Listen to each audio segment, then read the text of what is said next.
En fin, vamos con el señor Julio Arbizu, que tiene mucho que contarnos esta noche por algunos de los casos que hemos visto hoy también. Gracias por estar con nosotros, doctor. Vamos primero a lo que creo que es lo más grave.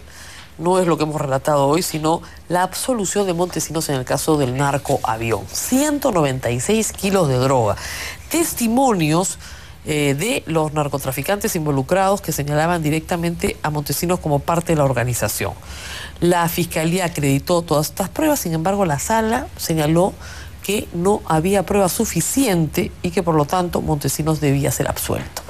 ¿Qué pasó desde el punto de vista de la Procuraduría? Bueno, desde el punto de vista de la Procuraduría, Rosa María, primero gracias por la invitación. Lo que ha ocurrido es que la Sala esperaba seguramente una prueba directa, cosa que en estos delitos es prácticamente una utopía. En los delitos de corrupción y también en los delitos en los que está involucrado cierto tipo de personajes, este tipo de pruebas no se entregan, no son parte de la etapa de instrucción y luego no se actúa en la etapa del Claro, o sea, encontrar a Montesinos con las manos en la droga, cargándola, ¿no? O una carta de Montesinos diciendo, hermanito, ¿cómo es y cuánto es, no? Cuando me llega mi parte, tampoco se va a encontrar. Exactamente, eso no se va a encontrar. Lo que se hizo fue recoger una serie de testimonios como prueba indiciaria, testimonios que eran absolutamente concurrentes unos con otros, es decir, que daban cuenta de que efectivamente había un dominio de la situación de parte de Montesinos. ¿Cuántos testimonios? Al menos, si no me equivoco, 5 o 6 testimonios concurrentes. Concurrentes, de personas que estaban en la organización. Condenadas por delitos de tráfico ilícito de drogas, que daban cuenta efectivamente del dominio que tenía Montesinos sobre las salidas. Así es. Sobre esta operación en particular y sobre las que hayan salido antes. Exacto.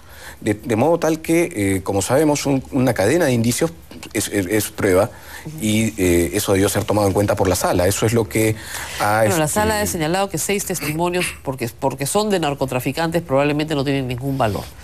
Sí, eso es. Además hay algunos que han fallecido, pero digamos, en la medida en que estos testimonios se acercan unos a otros, y además hay una serie de indicios que presentaban, por ejemplo, el informe de Gustavo Gorriti y otros más, al criterio del fiscal y a criterio de la Procuraduría sí se ha acreditado el delito. Alberto Fujimori fue absuelto también por este caso. Así es. Así es. En este caso, entonces, ustedes esperaban una condena para Montesinos, pero no lo ha sido así.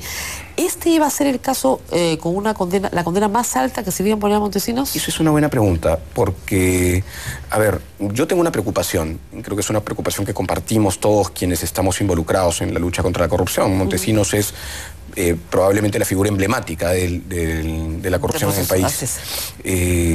Este iba a ser ciertamente uno de los casos con mayor condena, es decir, se esperaban 25 años si es que se condenaba por los años que había solicitado el fiscal, que es la misma condena que había solicitado en su momento el fiscal y por la que había sido condenado Montesinos por el caso Barrios Altos.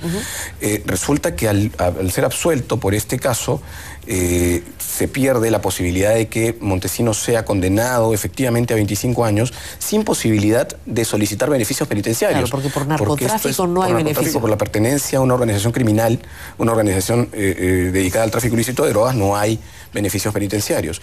Entonces, en algún otro caso, ¿Montesinos está impedido de solicitar beneficios penitenciarios?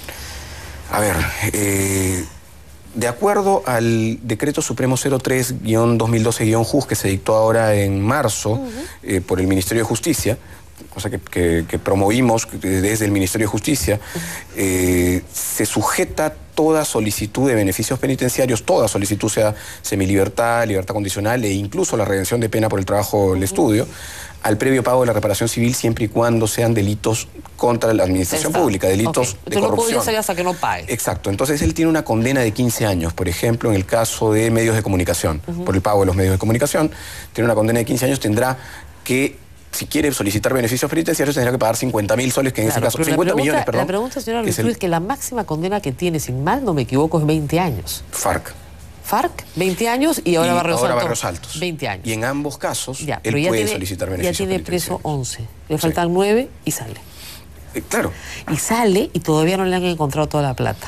No solamente eso. O sea, en 9 años Montesinos sale y no le han encontrado toda la plata. Creo que hay algo más grave.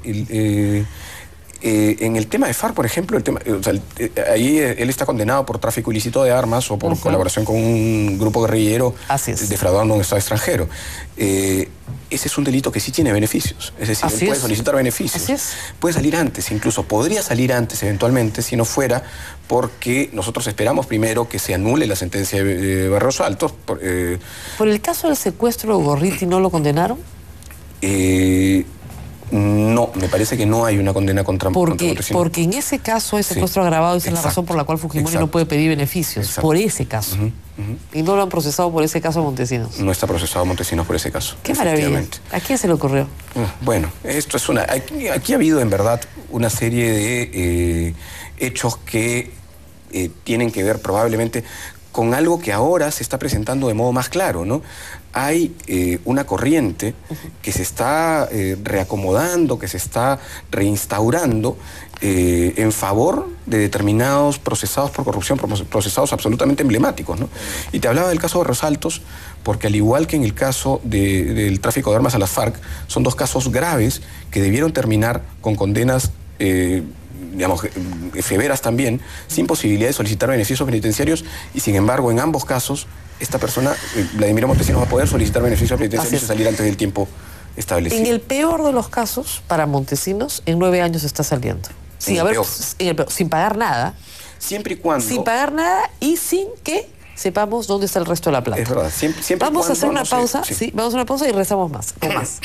Bueno, me decía el procurador Julio Arbizu en la pausa que tráfico de armas tiene 2 por 1, o sea que podría pedir ahorita su excarcelación, pero que el caso de Barrios Altos sí no tiene homicidio calificado, posibilidad de salir sin beneficios si es que no has pagado, ¿no? Así es, porque se incorporó también el homicidio calificado en el 03-2012-JUS. Sin embargo, al retirarse la calificación de delito de lesa humanidad, él puede solicitar beneficios. Puede solicitar. Por supuesto, ese es el efecto. O sea que es el gran beneficiario. Primero le bajan la condena de 25 a 20 y luego puede solicitar beneficios. En homicidio calificado, ¿cuáles son los beneficios que se pueden solicitar? Si no me equivoco, es al 5 por 1 por 5 por 1, o sea, de 20 en 15. Sí. En 15 han pasado 11, en 4 años sale. Sí. O sea, en 4 años Montesinos se puede ir a su casa. Sí, sí. Ese es probablemente el efecto más grave, el efecto objetivo, hablamos. Claro, porque la condena más alta que tiene es 20 años por FARC y 20 años por Barrios Altos. Punto. ¿Por Cantuta tiene 20 años también? No, Cantuta no terminó el caso. Ni siquiera entrado a juicio oral. O sea, imagínate. 20 y... Ya está. 15 que serán 15 necesariamente si es que no paga antes 50 millones. 50 millones que no los va a pagar. Los tiene, pero no los va a pagar, porque además es evidente que tienen en algún sitio más plata. Seguro, no hay otra explicación de todo lo que está pasando. Nosotros estamos esperando, en verdad, que primero se revise, obviamente, la sentencia de primera instancia del caso Narcoavión, porque hemos sostenido que hay pruebas suficientes para condenarlo. Y en segundo lugar, que se anule el fallo, la ejecutoria, hay una acción de amparo pendiente de resolverse, ¿no? Digo, claro, la de Biestein. Así es. Que se anule ese fallo y que se vuelva a resolver que es lesa humanidad y que no pida beneficio, porque se quede por lo menos 20. O sea, tú no le robas al Estado pues 200 millones de dólares, que eso es lo que le ha robado, ¿no es cierto? Y no te pasa nada. Y eso no es una presunción mía, eso es lo que le han encontrado en Suiza. O sea, 220 millones de dólares, de los cuales ya se repatriaron los que faltaban, ¿no? Porque habían unos cuantos olvidados, creo. Es que eso es impresionante también. Sí, una vez que nosotros tomamos el cargo, nos dimos cuenta que había al menos 8 millones de dólares en bancos de Luxemburgo que pertenecían a Montesinos. Un Saldaña que había quedado y que no habían traído. Y que nadie había traído, que han pasado 10 años desde que esas dos cuentas estuvieron congeladas, se congelaron en Luxemburgo, y no se había hecho mayor esfuerzo en repatriarlo, ¿no? Bueno, eso le ha pasado también, me parece, en otro caso últimamente, creo que es el de Hermosa Ríos, que le encontraron 150.000 soles en una cuenta embargada, también congelada. En ese caso también había el embargo preventivo, que no se había transformado en un embargo definitivo, pese a que ya habían sentencias condenatorias contra 10 años después. Claro, mucho tiempo. En este caso no son tantos, me parece que 4 o 5 años. Pero igual es una barbaridad que hasta este momento no se hubiese... Leí algunas cifras, la Procuraduría Anticorrupción a nivel nacional tiene 18.000 casos, 1.800 en Lima, pero 200 son de los 90, de este problema mafioso de los 90. Y han tenido otros triunfos también, ¿ah? ¿no? En esos días, me parece, una sentencia al viceministro de Justicia Prista, el señor Gerardo Castro. Sí. O sea que por lo menos, bueno, le pusieron una reparación civil de 5.000 soles. Ridícula, ¿no? Absolutamente ridícula. ¿Y la sentencia claro, por cuántos años fue? Si no me equivoco, fueron 5 años. Sí, 5 años. O sea que sí tiene que, es efectivo. No, está claro. Efectiva, pero 5.000 soles de reparación civil poco hay una casación pendiente. Con el nuevo Código Procesal Penal hemos solicitado que esta cifra, porque en realidad interpusimos el recurso de nulidad y elevaron la cifra, porque el monto, porque él había sido condenado al pago de una reparación civil de 5.000 y le elevaron a 10.000. O sea que es absolutamente ridícula. Nosotros hemos interpuesto un recurso de casación para que se revise nuevamente esta sentencia, ¿no? ¿El señor Winter ha estado en la Procuraduría hoy día también? El señor Winter... Es el colaborador eficaz, creo. El señor Winter ha ido... Hay una serie de personas que han ido a raíz de los... a pagar. Claro, a raíz de las herramientas que se han utilizado dentro de la Procuraduría. Así es. Una serie de... Yo te digo, Rosa María, van aproximadamente 4 condenados por corrupción diariamente a pagar o a decir, voy a pagar. Voluntad de pago, plan de pago. Bueno, me parece muy bien, está bien que se pague. Ahora, esta carta sobre la conducta del señor Vitteri, la verdad es anterior a lo de la Corte, o sea, que no puede ser una venganza suya por la Corte, ni mucho menos. Pero es grave, porque usted está diciendo, este señor le pedimos que nos avise de los habeas corpus, porque a nosotros no nos notifican y no nos informa nada. ¿Usted logró hablar con el señor Vitteri y decirle, oiga, ¿por qué no me quiere informar de los habeas corpus de personas procesadas por corrupción? Muchas veces, Rosa María. Yo lo llamé personalmente. Él primero me dijo que él tenía muchísimos casos, por lo tanto él no podía saber cuáles estaban relacionados con casos de corrupción, o sea que es insólito. O sea, hermanito, te mando un listado. No, por supuesto. Son 200 patas, claro, nada más. En todo caso, por ejemplo, el caso Schutz, del que yo me enteré leyendo en la página web del Tribunal Constitucional, pues es público y conocido que el señor Schutz es un procesado por delitos de corrupción. Pero está no ha habido, además. Y que el efecto de declarar fundada la sentencia de habeas corpus, o más bien la demanda de habeas corpus de este señor, iba a ser absolutamente pernicioso y se iba a extender hacia otros procesados igualmente fugados del país. Claro, nadie se enteró, hay varios casos. Se le envió una y otra vez información, claro, pedido de información al señor Vitteri y jamás contestó. Hasta que nos vimos obligados a enviar ya una queja formal ya no está en el Poder Judicial, al Consejo, así que esperamos que el próximo procurador les comience a informar.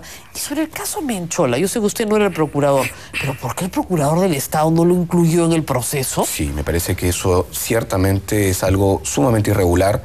Él debió haber estado incluido. En esa época el APRA era pues aliada de Solidaridad Nacional, ¿no? Sí, no y el procurador ¿no? era aprista en esa época, o nombrado por el APRA probablemente. Entonces... Y es necesario apuntar que además la señorita ha sido condenada únicamente por un delito contra la fe pública, no por un delito de corrupción. No, solamente por mentir. Sí. Por mentirosía. Digamos. Entonces, nosotros vamos a hacer indagaciones para saber si esta remisión de copias certificadas ha ido a la Fiscalía de la Nación, donde debería estar investigándose el caso de este señor. Debería estar investigándose, ¿no? Dicho sea de paso. Y finalmente Alexis. Bueno, está claro que no transfirió sus participaciones porque se hace por escritura pública y la escritura pública no existe. Por lo tanto, negociación incompatible creo que está más o menos claro. Colusión, más difícil, pero hay que decir que trataron de hacer una campañita diciendo que usted no lo había denunciado por colusión y era mentira. Pero es que es impresionante ¿Cómo lo que se puede, miente, ¿no? Sí, Claro, sin leer, sin conocer realmente, alguien puede... Además, sistemática, ¿no? Usted sabía que en el periodismo ya la lectura es opcional. Sí. Leer no es parte de los requisitos para hacer periodismo. Bueno, y vamos a esperar el resultado. Esto recién empieza con el caso de Alexis Humano. Se ha abierto ya una investigación preliminar, así es que, bueno, vamos a esperar, vamos a participar nosotros, como hacemos con todos los casos, Rosa María, vamos a acompañar las diligencias preliminares que se lleven a cabo, ¿no? En fin, preocupante finalmente la situación de Montesinos. El fiscal Abelino Guillén ha dicho, se vienen más absoluciones para Montesinos. Dijo, yo dije lo del narcoavión, dijo Guillén, nadie me creyó. Bueno, ahora vean,